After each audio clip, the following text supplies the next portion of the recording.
Right now, I want to welcome from the Virginia Shooting Sports Association, Dave Adams is with us. Dave, how you doing, sir?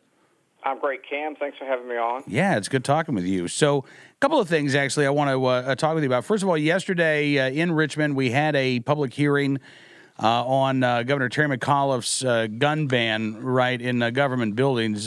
He wants to ban concealed carry holders from virtually all government buildings that would be under the executive's control.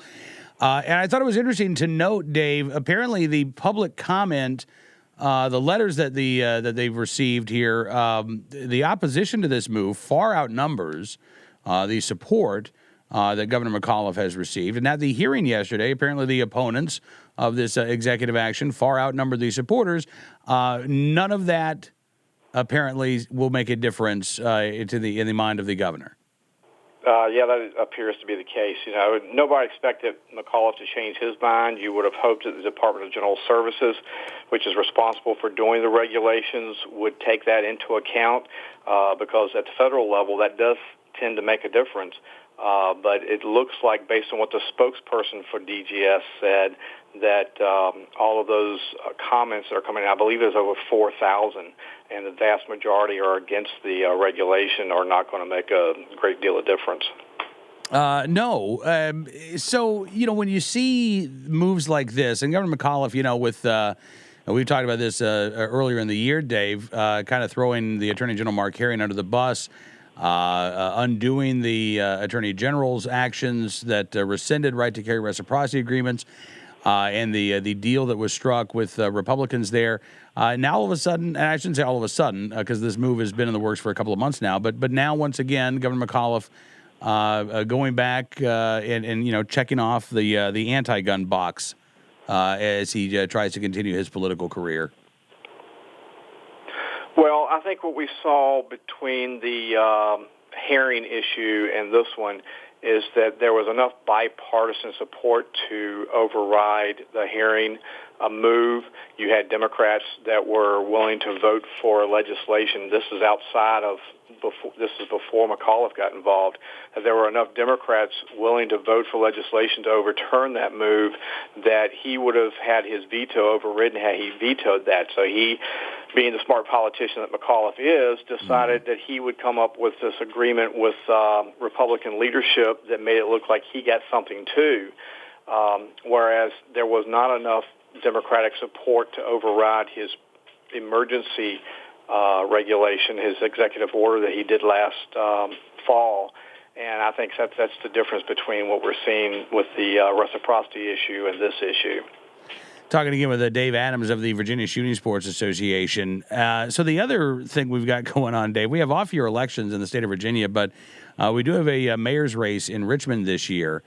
And I saw the news from the Richmond Times-Dispatch. So you've got, I think, 8 mayoral candidates right now. And the guy who's leading the pack at 28% of the vote, a man familiar to gun owners and anti-gun activists in the state of Virginia, Joe Morrissey, is right now leading the Richmond mayor's race. Yeah, and he's causing all sorts of consternation in downtown Richmond. For folks who aren't familiar with Richmond politics, for almost 60 years, you did not have an elected mayor in Richmond. It was a city manager council type of government. The mayor was just an honorary position that was elected by the city council. Back in the early 2000s, former Richmond mayor and former Congressman Tom Bliley and former Virginia Governor Doug Wilder got together because basically Richmond's city government was a joke based on that makeup and the way the city council was elected. And they came up with an elected mayoral plan, and of course Wilder was the first to be elected mayor. And then when his terms were up, they elected Dwight Jones. He's getting ready to go out. And so now you've got pretty much a circus, because there were originally 16 candidates that were interested. Only 8 of them made the signature requirements to get on the ballot. And so Morrissey is benefiting from the fact you have so many candidates that he's able to lead the pack. And so the question is, who of the more preferred candidates are going to get thrown under the bus in the hopes of stopping Morrissey?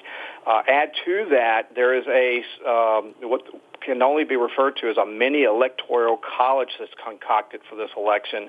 You have to win a majority in 5 of the city council districts in order to be elected mayor. And Morrissey leads in 3 of those districts, so he only needs 2 more to be able to escape a runoff between himself and whoever may come in second. So, Dave, so this is a guy who's, again, waved around a rifle on the floor of the House of Delegates in his attempt to pass a gun ban. A guy who's been disbarred after a series of incidents, including I believe, getting into a fight. Had to resign from the House of Delegates when he served 3 months behind bars for engaging in improper relations with a 17-year-old who worked in his office. He eventually fathered a child with that 17-year-old. Actually married her. She's his spouse now, and this is the background for Joe Morrissey. There were a lot of Democrats who were sort of embarrassed by Joe Morrissey. Are you surprised that he's leading the Richmond mayor's race right now? He has built a persona for himself as being for the underdog.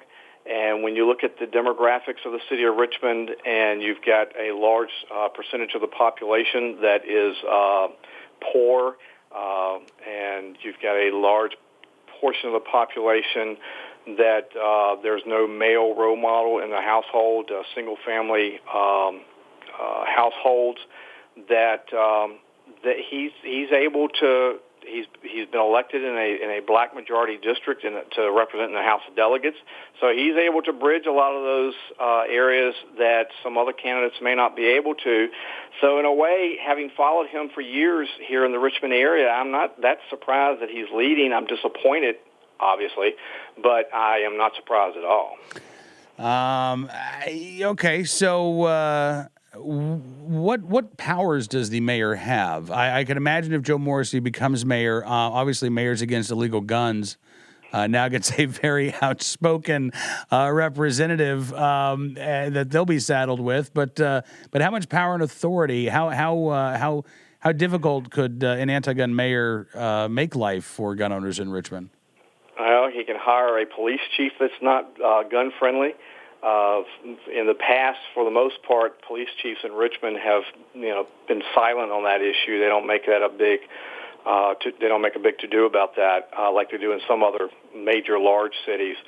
But he can, choose a police chief that goes along with the way he thinks about the Second Amendment, and he can just be an embarrassment, and that's the biggest part. That's the biggest thing for residents of the city of Richmond is to have a guy like that.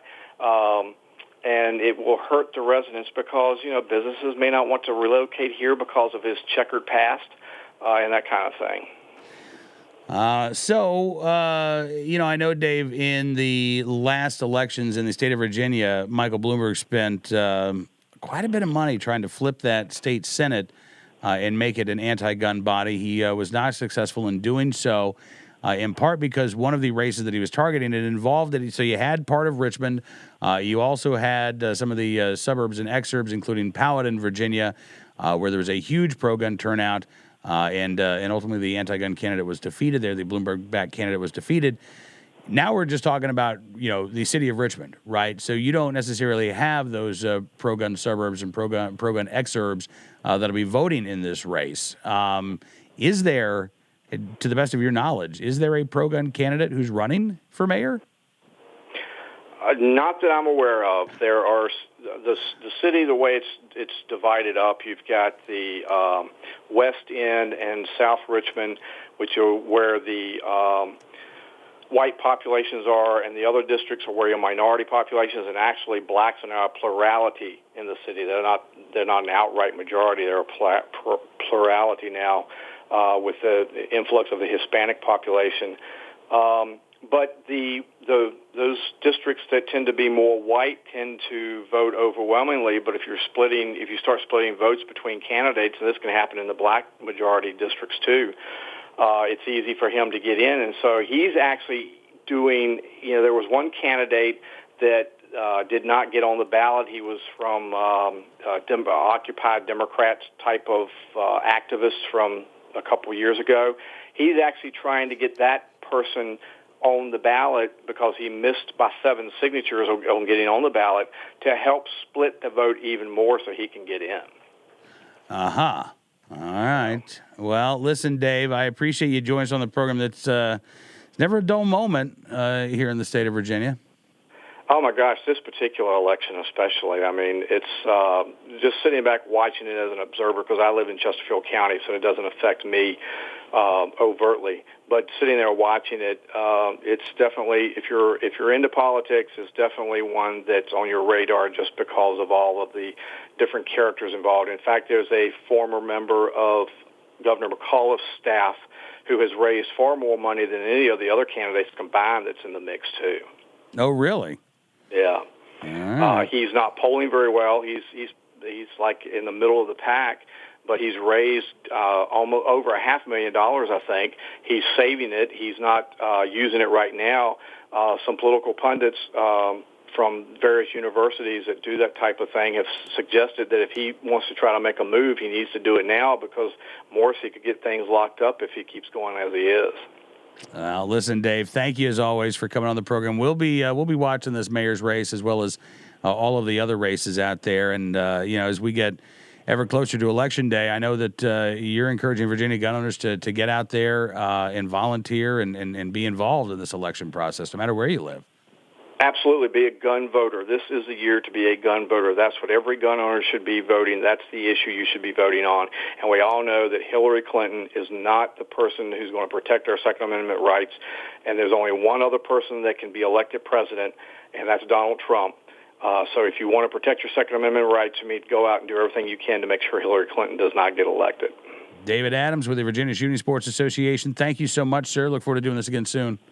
Hi, Cam. Thanks a lot. You bet.